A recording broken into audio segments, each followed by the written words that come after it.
अस्सलाम वालेकुम, मेरा नाम है जहांसेब हाशमी और यह है रेंज रोवर वोग P400e ऑटोबायोग्राफी 2018 मॉडल। मैंने इससे पहले काफ़ी सारे रेंज रोवर्स का रिव्यू किया हुआ है, short wheel base, long wheel base, नई पुरानी। फिर रेंज रोवर इवोक का रिव्यू मैंने रिसेंटली किया था P300e वर्जन का। ये गाड़ी P400e है और ये प्लग इन हाइब्रिड है। ये गाड़ी लेक्सस वगैरह से बहुत बेहतर ऑप्शन है क्योंकि प्राइस में उनसे कम होती है और फीचर में उनसे बहुत ऊपर होती है। इसमें ऐसी बहुत सारी चीजें आती हैं जो कि इसकी वैल्यू को जस्टिफाई करती हैं, वो सब मैं कवर करूंगा इस रिव्यू में। फिलहाल अगर बात कीजिए कुछ हाईलाइट्स की, तो इसमें हाइट कंट्रोल आता है, इसकी हेडलाइट्स फीचर के लिहाज से बहुत बेहतर है।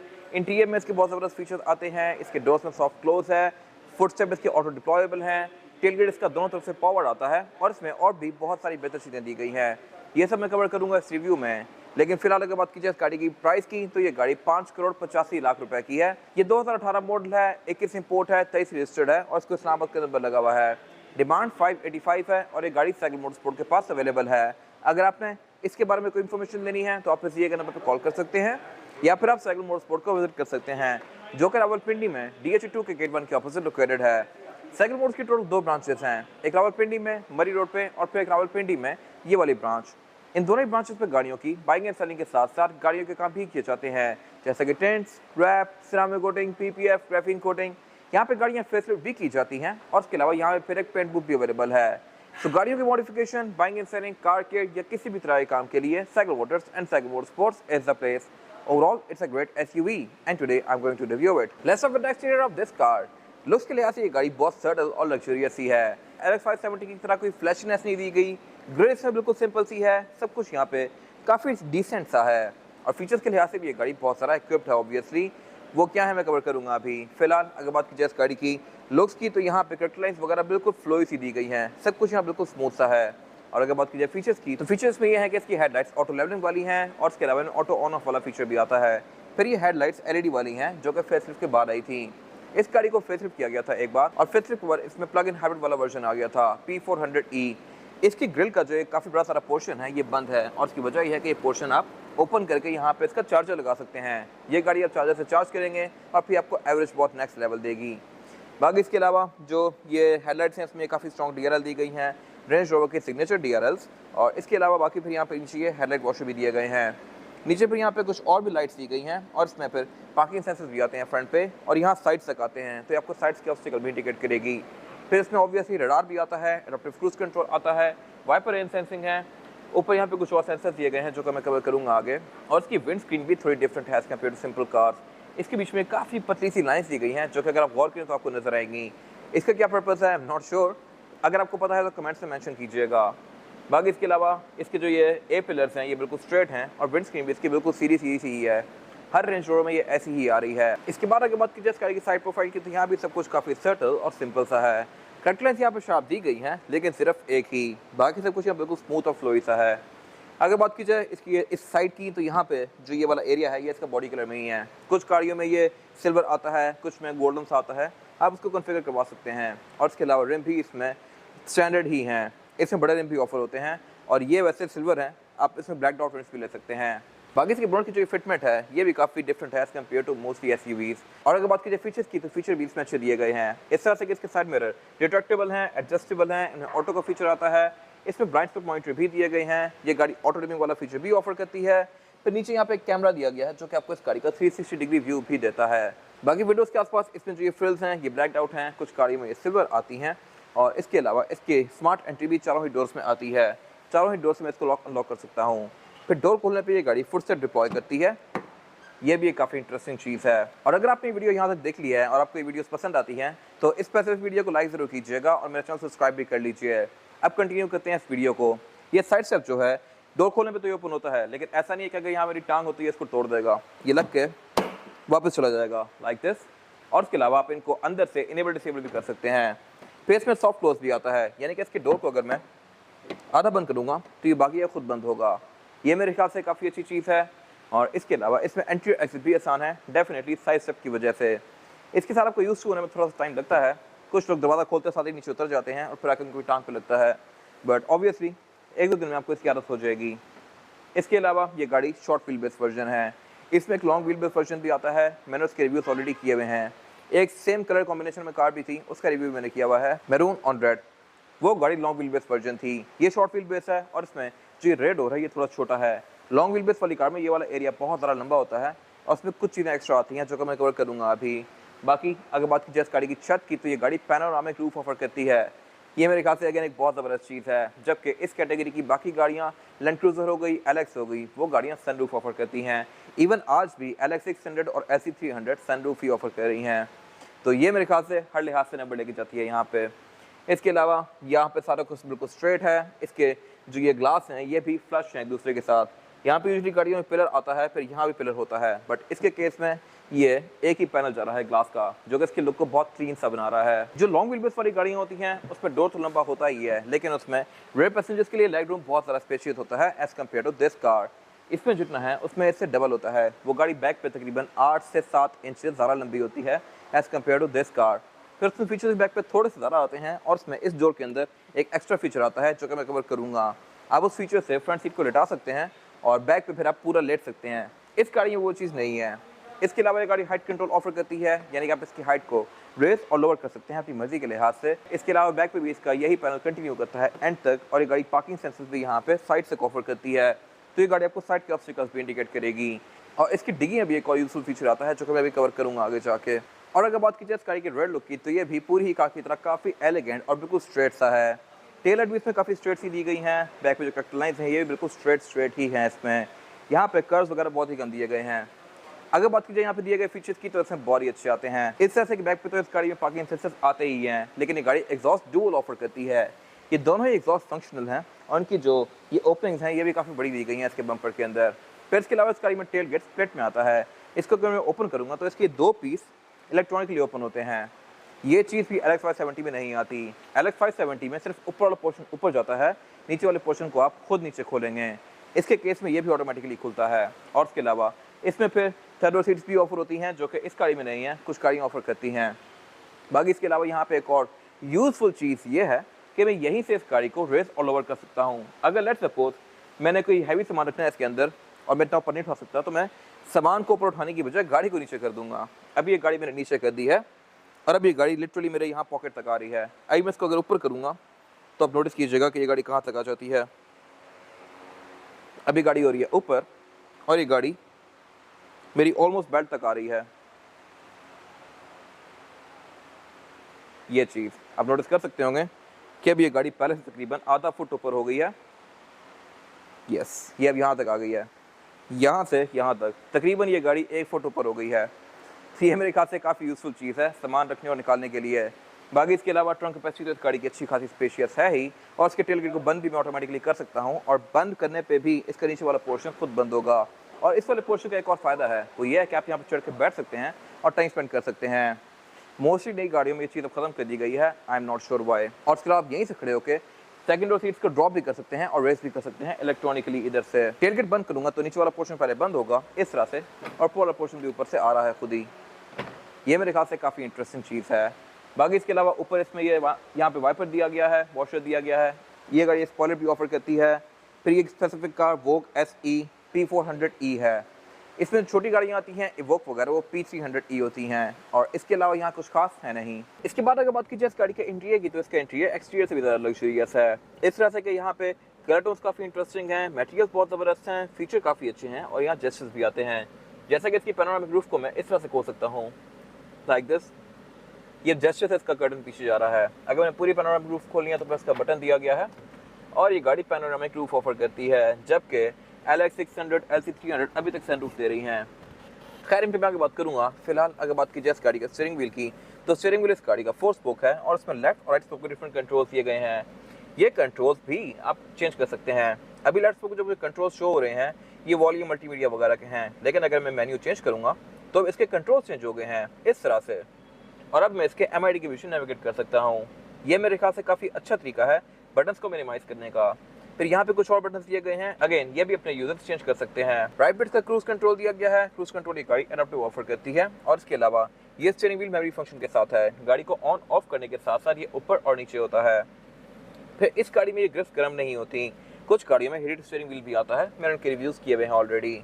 बाकी गाड़ी पैडल शिफ्टर्स ऑफर करती है, और अगर बात कीजिए हेडलाइट की कंट्रोल की, तो इसमें ये फ्लिप्ड हैं। रेंज रोवर एक ब्रिटिश कार है, तो इसमें हेडलाइट के कंट्रोल यहाँ लेफ्ट पे दिए गए हैं और राइट पे इसके वाइपर कंट्रोल्स दिए गए हैं। और इसके अलावा अगर बात की जाए इस गाड़ी के मीटर की, तो मीटर इसका पूरी ही स्क्रीन है। ये भी एक बहुत ज़बरदस्त चीज़ है और अभी तक टोयोटा ये चीज़ फॉलो नहीं कर पाया। LS600 के मीटर के अंदर स्क्रीन दे दी गई है, लेकिन वो काफ़ी छोटी है इससे और उसकी कॉन्फ़िगरेबिलिटी भी कोई बहुत ज़्यादा नहीं है। ये गाड़ी हर लिहाज से बहुत बेहतर है। ये काफ़ी बड़ा सारा डिस्प्ले है, काफ़ी हाई क्वालिटी है। इसमें 2 मेन डायल्स दिए गए हैं जो कि स्पीडोमीटर और RPM के हैं। आप इसके यूनिट्स को भी चेंज कर सकते हैं और इसके डायल्स को भी चेंज कर सकते हैं। फिलहाल ये 2 डायल वाला डिस्प्ले है, इसको मैं 1 डायल भी कर सकता हूँ, फिर इस पूरे को मैप भी कर सकता हूँ और काफ़ी हद तक और भी कॉन्फ़िगरेबिलिटी यहाँ पे दी गई है। थीम्स को भी अपनी मर्जी के हिसाब से एडजस्ट कर सकता हूँ और यहाँ पे गाड़ी रोड के साइंस भी रीड करके बताती है। फिर इसके अलावा इसके जो सेंटर में रेंज रोवर बनी हुई है, ये भी ड्राइव मोड से चेंज होती है। अगर बात की जाए इसके मीटर की हाउसिंग की, तो ये पूरी ही लेदर की फिनिश में है, लेकिन इसके पीछे जो एरिया है ये ब्लैंक है। कुछ गाड़ियाँ यहाँ पे हेडअप डिस्प्ले ऑफर करती हैं, ये वो नहीं है, लेकिन इसकी प्राइस भी उनसे बहुत कम है। और इसके अलावा सेंटर में फिर एक सबवूफर दिया गया है। साउंड सिस्टम भी इस गाड़ी में अपग्रेडेड है मेरिडियन का। इससे नीचे यहाँ पे इसके एयर वेंट्स दिए गए हैं। ग्लव कंपार्टमेंट को ओपन करने का एरिया दिया गया है। ग्लव कंपार्टमेंट इसमें इलेक्ट्रॉनिक आता है जो कि इस तरह से ओपन होगा। बाकी इसके अलावा फिर यहाँ पे ये स्क्रीन दी गई है। ये स्क्रीन है तो काफ़ी छोटी सी, लेकिन इसकी यूजेबिलिटी बहुत ज़बरदस्त है। इस तरह से कि इसमें स्प्लिट स्क्रीन वाला ऑप्शन दिया गया है, यानी कि हाफ एरिया पे मुझे ये गाड़ी क्लाइमेट कंट्रोल सेट्स वगैरह शो करवाएगी, बाकी हाफ पे मीडिया चल रहा होगा, या फिर इस पूरी स्क्रीन को मैं मीडिया के लिए यूज़ कर सकता हूँ। फिर यहाँ से आप इस गाड़ी की एम्बिएंट लाइटिंग को ऑन ऑफ कर सकते हैं, एडजस्ट कर सकते हैं। इसमें जो ड्राइव मोड्स वगैरह आते हैं वो आप यहाँ से एडजस्ट कर सकते हैं। और इसके अलावा ये गाड़ी आपको 360 डिग्री व्यू भी देती है इसका।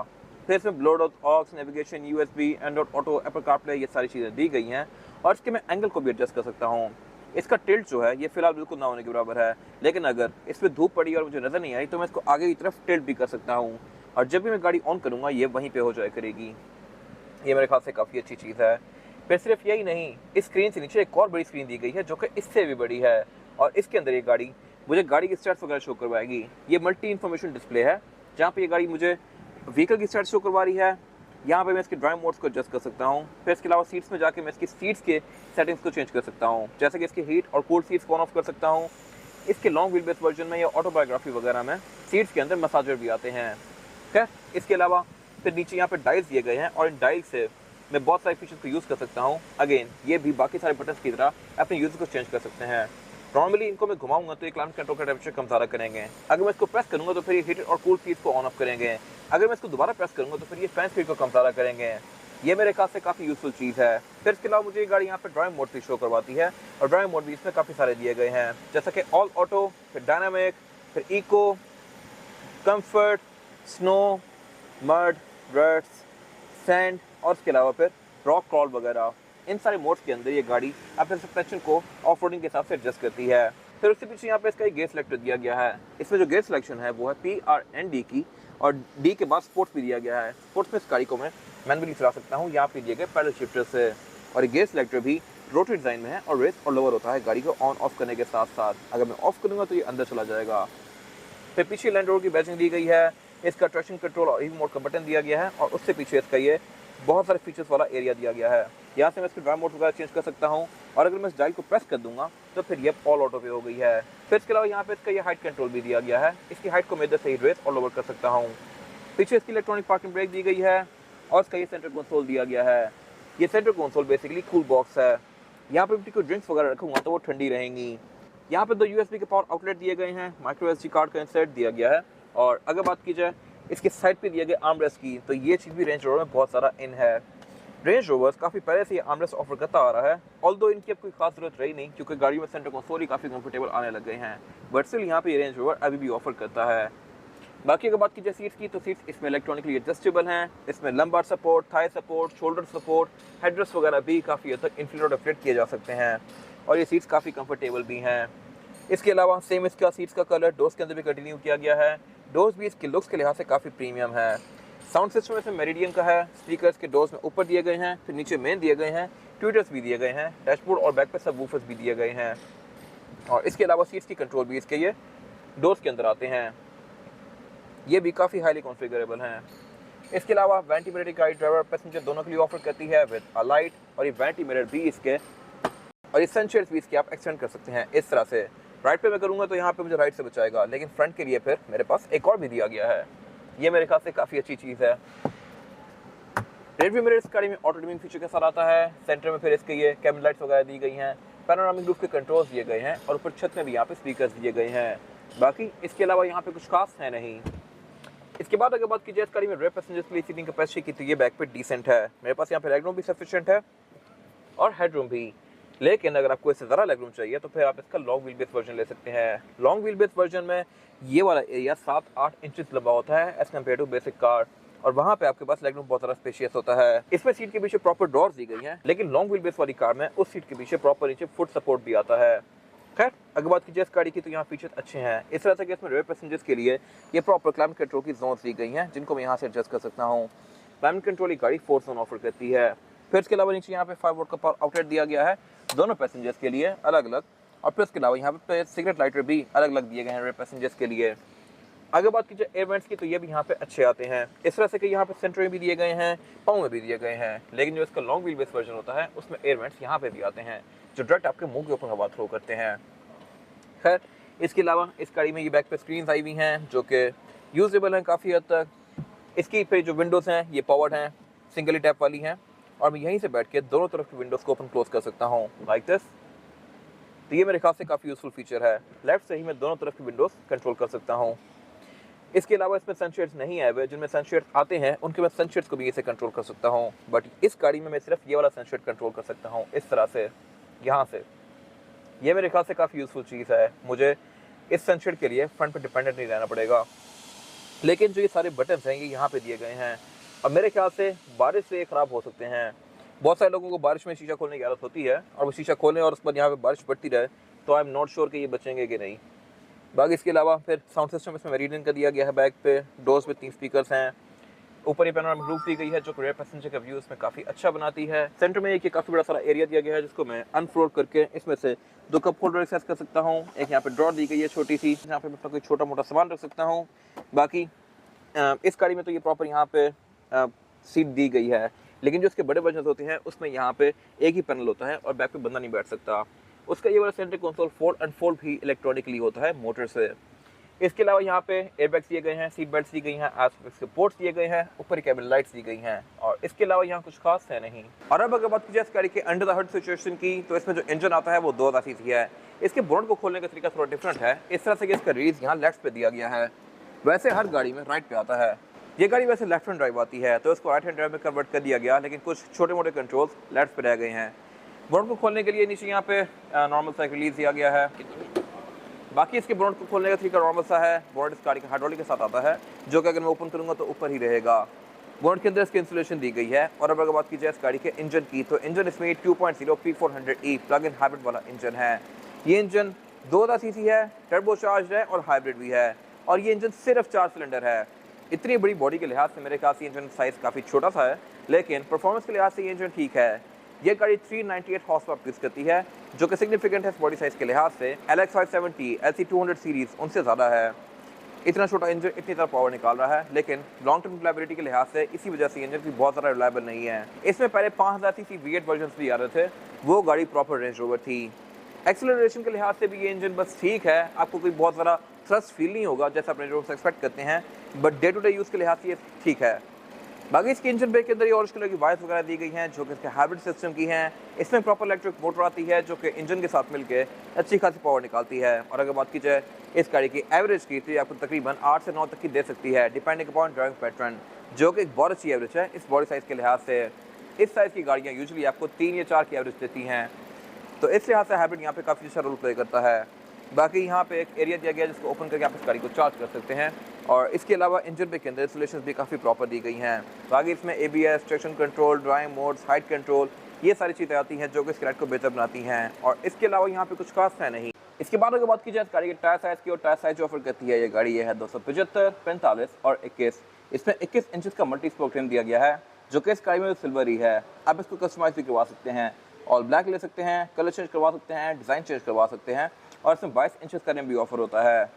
टायर स्पेसिफिक कार में पिरीली का स्कॉर्पियन है, जो कि एक अच्छा टायर है। कंडीशन के लिहाज से ये टायर अभी 50% है, ये आपको तकरीबन 20-25 हज़ार किलोमीटर और एक अच्छा राइड प्रोवाइड कर सकता है। बाकी इस गाड़ी में ऑल व्हील डिस्क ब्रेक आती है, हाइट कंट्रोल आता है, ट्रैक्शन कंट्रोल आता है, ड्राइविंग मोड्स आते हैं, ABS आती है, जो कि इस गाड़ी की राइड को बेहतर बनाती है। बाकी इसके अलावा यहाँ पे कुछ खास है नहीं। ये था आज का रिव्यू। अगर आपको ये रिव्यू पसंद आया है तो इस रिव्यू को लाइक कीजिए, मेरे चैनल को सब्सक्राइब कीजिए, और अगर आपके पास इस गाड़ी से रिलेटेड कोई भी राय है तो उसको कमेंट सेक्शन में शेयर जरूर कीजिएगा, ताकि वो लोग जो गाड़ी लेने वाले हैं वो आपकी राय से फ़ायदा उठा सकें। अपना ख्याल रखिएगा। Thank you.